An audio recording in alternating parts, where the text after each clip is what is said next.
This is CBC Vancouver News.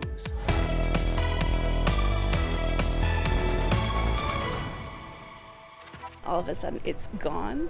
It was a big emotional journey. Evicted through no fault of her own 3 times. We hear from renters as new research reveals housing evictions in BC nearly double the national average. Getting a little ice cream to cool off down here. It's great. Bring it on. Make it last. I am loving it. The heat has not budged, scorching temperature records and sparking warnings. What it means for the flooding and fire situations in BC. They still hear the noise of the ball and racket, tick-tock, all the time. And complaints about noise from a pickleball court in Chilliwack have triggered an apology from the mayor. We'll take you there and meet the neighbors. Good evening, I'm Tanya Fletcher. We begin tonight with alarming news of another coyote attack on a child, this time in Burnaby. A 6-year-old girl had to be treated in the hospital. The BC Conservation Officers Service says her injuries are minor. This happened shortly after 10 o'clock this morning while families gathered at Deer Lake Park for the Burnaby Blooms Festival. The animal had to be chased off by the child's parents. Conservation officers and the RCMP responded, but the coyote was nowhere to be found. This is the second violent coyote attack in less than a week. Last Wednesday, a 2-year-old was bitten by a coyote at Lions Park in Coquitlam. The province is reminding the public to never feed wildlife. Well, BC has by far the highest eviction rate in all of Canada. That's according to new research out of UBC. In fact, this study finds our province is nearly double the national average, and the vast majority of evictions are happening through no fault of the tenant.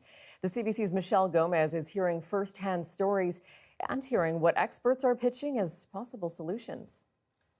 Gutted, absolutely gutted, because you have an emotional connection to your house. It's my safe space. Fiona Scott has been evicted from 3 different homes over the last 15 years, all for reasons out of her control. Last summer, she was rent-evicted from her Kitsilano apartment, a place she had called home for 7 years. He was refitting the place and gonna probably make it all fancy for a higher rent somewhere else. Finding a new home was difficult for Scott. Her new place is an extra $500 a month, and she says she's had to take on extra work to afford it. Everything around there is created by me and makes me happy, and I can live my life in my community based in that place, and then all of a sudden it's gone. Scott is not alone. A UBC study found more than 10% of BC renter households were evicted between 2016 and 2021, almost double the national average of 5.9%. And most BC evictions are through no fault of the tenant. This could mean the landlord is selling or demolishing the property, deciding to use it for themselves, or undergoing renovations. Craig Jones is one of the authors of the study. Having, like residential stability as a renter in BC is hard. An eviction is a potentially traumatic event. It's a difficult thing to go through. And the research shows those who experienced eviction reported lower levels of well-being and life satisfaction. Andy Yan is director of the city program at SFU. He says creating purpose-built rental housing could help, and so could a rental registry to track evictions. But above all, landlords should be held to stricter standards. There is a responsibility of landlords to the safety and health of their tenants, and that there is, I think, this type of, underlying social contract that ought to be enforced by government. And Yan says housing instability and eviction rates are amplified for certain groups, including young people, newcomers to Canada, and Indigenous people. Michelle Gomez, CBC News, Vancouver. Well, the heat wave is still firmly in place across most of BC, and it's not helping the wildfire situation in the Peace region. 4 out-of-control fires are currently burning there. In total, the province is dealing with 56 active forest fires. The Stoddart Creek fire near Fort St. John has forced more than 100 households to evacuate this weekend. We did have 15 crew stay through the night, along with a heavy equipment strike force team. And so they were focusing on pushing in some containment lines on the north and south flank. This is what the Stoddart Creek blaze looked like overnight, burning at more than 12 square kilometers. That's about 3 times the size of Stanley Park. This is just north of the Red Creek fire, which has been burning for a week now. The Peace River Regional District says it prompted a door-to-door tactical evacuation yesterday. Crews say more resources are coming to help those fight fires in the Peace region. Well, closer to Metro Vancouver, a fire sparked overnight near Belcarra Regional Park. The Sasamat Volunteer Fire Department says a private pole malfunctioned in a boat-only access area. Crews worked through the night and that fire is now contained. Well, daily heat records have been shattered across the province as BC ushers in its first real heat wave of the season. Environment Canada's special weather statements for Metro Vancouver and the interior remain firmly in place.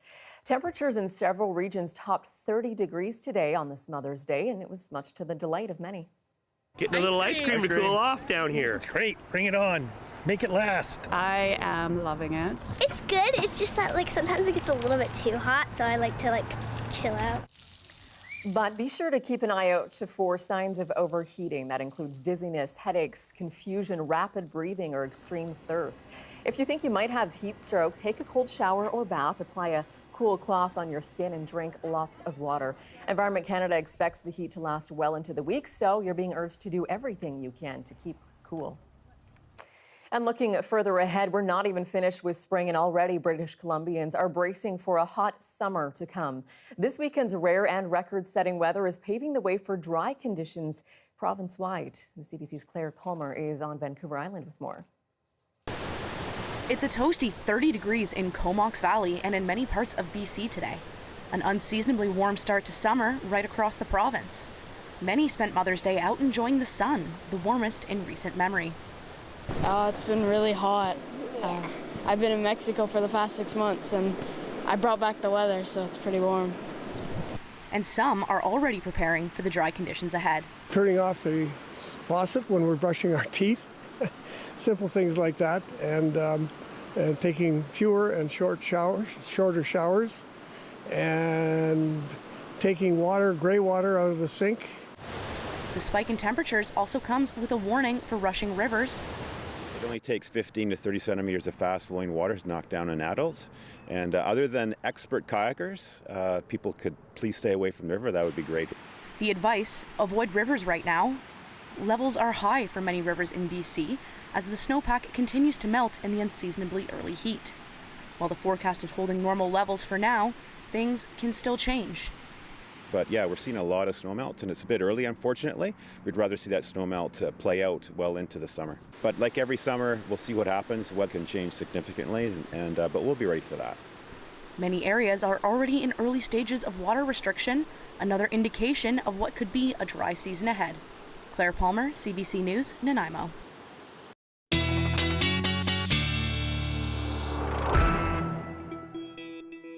And so let's take a look at our forecast. I want to start with the satellite radar to give you a bird's eye view of this high pressure system that just isn't budging. It is in place across most of BC. That's giving us those bright blue skies, the warm temperatures, the gorgeous sunshine. Here's the current temperatures. Look at that, 23 degrees still in Pitt Meadows.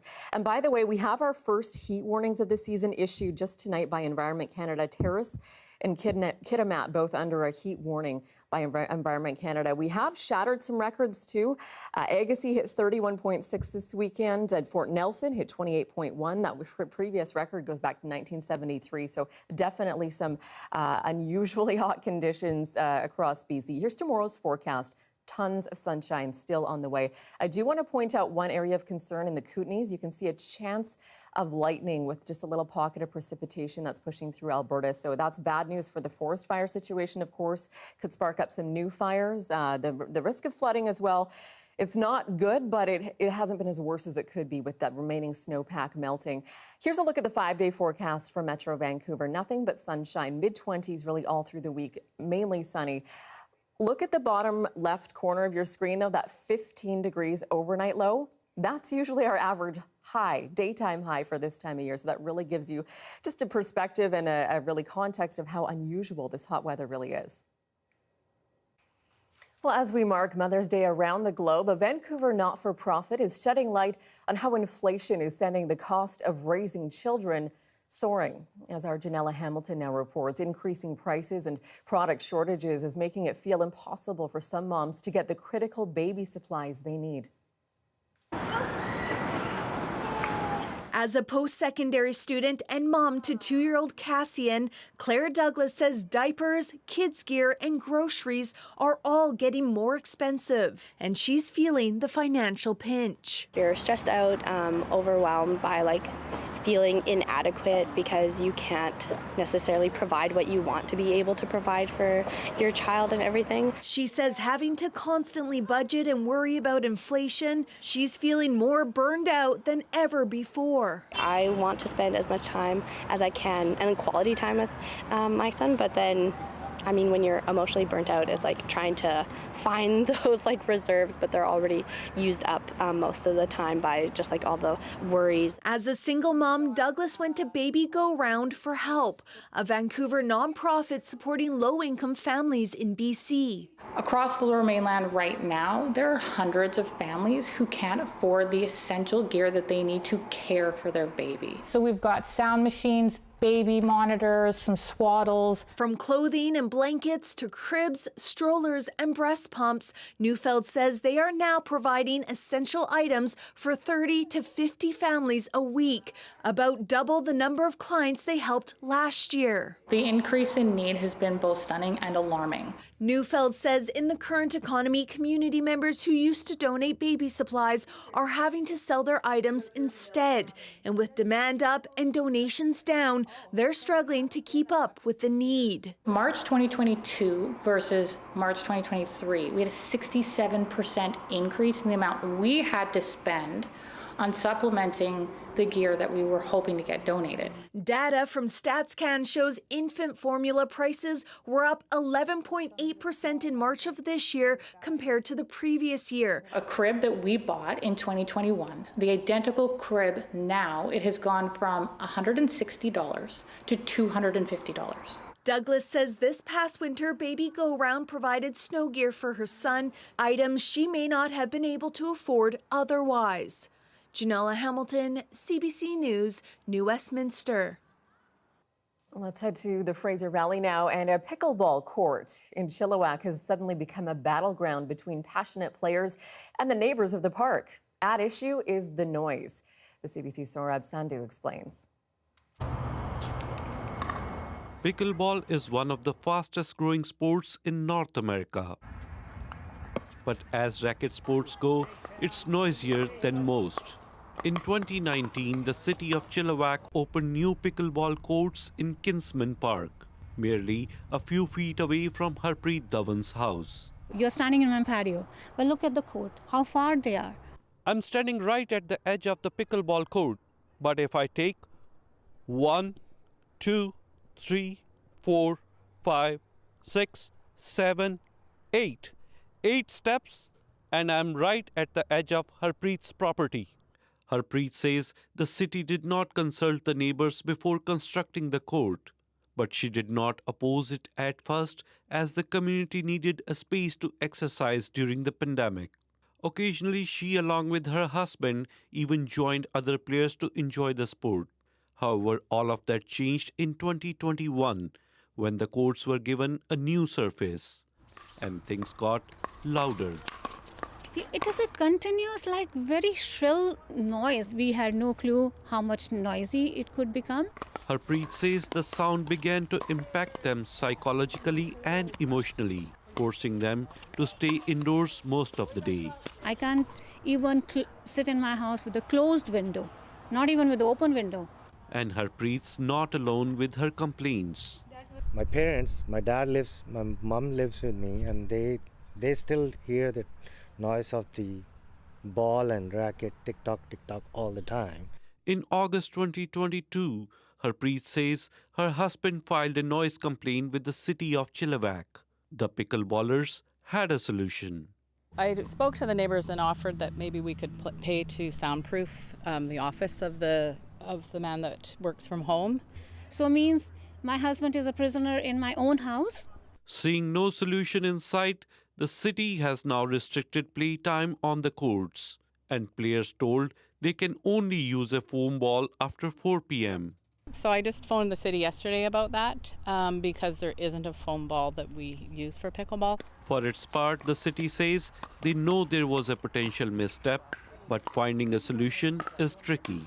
We are trying to balance the needs of the, like the whole community, and, I apologize to the neighborhood. Meanwhile, Harpreet says unable to cope with the noise problem, her husband has taken a break from work and gone to India. They're just breaking my family, that's it. Mayor Popov says they are looking to build pickleball courts in another area of the town. But until then, Harpreet and her family will have to live with the noise. Saurabh Sandhu, CBC News, Chilliwack. Well, Emily Carr University is holding its annual exhibition featuring works from 350 graduates. It's a chance for Asian Canadian students to showcase work inspired by their heritage. Two grads spoke to us about how their respective upbringings in the Philippines and Hong Kong has played into their creative process. This project is an investigation in multisensory design, where I explore how I can communicate memory through different sensories, and with the context that I'm working with is memories of Hong Kong. I've been collecting memories from myself, my family, and my friends. In this particular installation, you see the red, white, blue bag, which is very commonly used in Hong Kong, used to like travel and carry goods to different places, moving, and things like that. One of the big things that reminds me of when I think about Hong Kong is the denseness and the idea of organized complexity. And with this pattern itself, it's already so complicated and dense, and so I thought it just makes sense to weave the very dense city with this very dense pattern. Linis in Filipino and in English it's called cleaning is something that I've been exploring.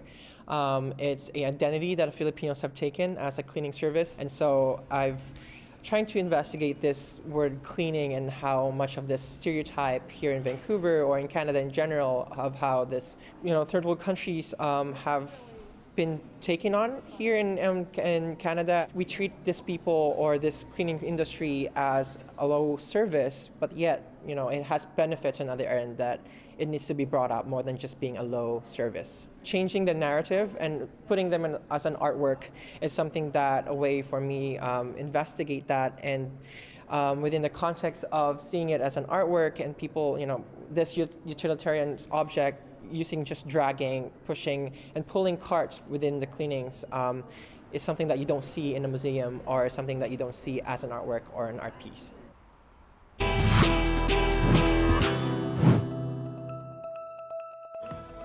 Well, still to come, more heartbreak and turmoil in Alberta with unrelenting wildfires forcing thousands out of their homes. We're on the ground in our province next door. We'll have the very latest straight ahead.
Well, welcome back. Let's take you to Alberta now, where the fight to get those wildfires under control is entering its third week. There are 89 active fires burning in our province next door. 23 of them are out of control. As the CBC's Julia Wong reports, the flames are burning deep into the ground. Crews working furiously to stamp out flames amid gusty conditions and hot temperatures. This man in awe of the fire's vengeance. This fire came in with a purpose and it left with a purpose. Yeah, it burnt everything in its sight. Like I said, I called it the devil because this fire was crazy. More firefighters from the United States have arrived, just as more Albertans have had to flee their communities, like the community of Château. Volunteers registered evacuees late into the night. We've just been trying our best to make people be safe and feel comfortable enough to trust us in a way, because they're kind of going through this without knowing what's next. The seriousness of the situation not lost on anyone. We are expecting challenging conditions to continue, and that will be the case for the next few days. One reason the fires are burning so furiously, they're burning deep into organic matter called peat or muskeg. So yeah, what we're working on right now is a burned peat surface. These burnt woods are Greg Verkuyck's laboratory. He's studying how much peat burned here after a 2021 wildfire that took about 400 days to put out. Normally soggy, peat is now drying out because of the changing climate, making it easier for fire to spread deeper. Once fire gets into the peat, how long can it stay there for? It can stay there for as long as it takes to either run out of fuel, so it can burn down to the mineral soil below, or until it gets enough moisture. Meaning peat fires can burn for months on end, spreading underground like tentacles. This is all peat in here, and that's a challenge for us. Fighting a fire that burrows underground is a tough thing for a province already strapped for manpower. It's an extensive labor demand to deal with peat fires and water. That peat is intensely hot, needs a lot of water to cool it off and get it extinguished. I'm outside Drayton Valley, and this town is still evacuated because of the wildfire threat. Now, this is where the focus has been over the last couple weeks, central and northern Alberta. But conditions are drying out in the southern part of the province. Alberta Wildfire says the fire danger there is rising, and it's moving resources to that part of the province in case wildfire erupts. Julia Wong, CBC News, near Drayton Valley, Alberta.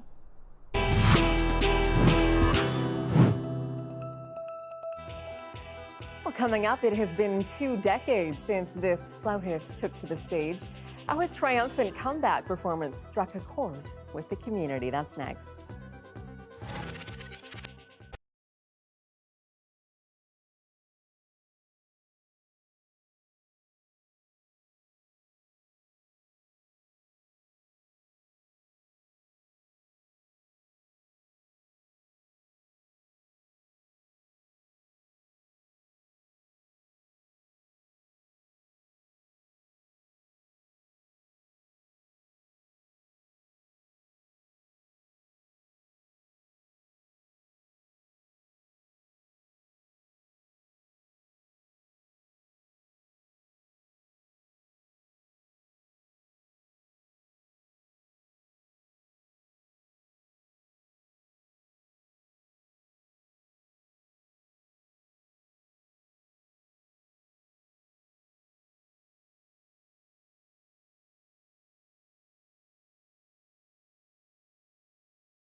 Land Back is a CBC original podcast where we uncover land theft in Canada and look at how Indigenous people are taking it all back. Land Back is out now on CBC Listen or wherever you get your podcasts.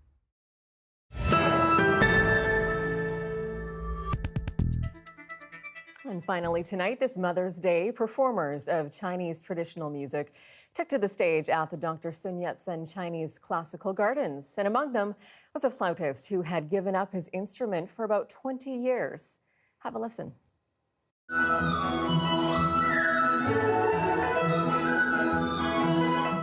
I have been away from a stage for almost something around 20 years. When I had a car accident and a disabled, and was awful. I could not touch my instrument for so many years. And now I feel, at this age, everybody get together, play it again. I feel, like my life come back.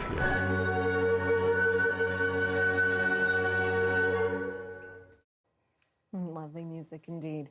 Well, that is your late news for this Sunday. For news anytime, of course, you can always check out our website. We are at cbc.ca/BC. Your next local newscast is on the early edition. That starts tomorrow morning at 5 o'clock on CBC Radio 1. Thank you so much for watching this weekend. Good night and happy Mother's Day.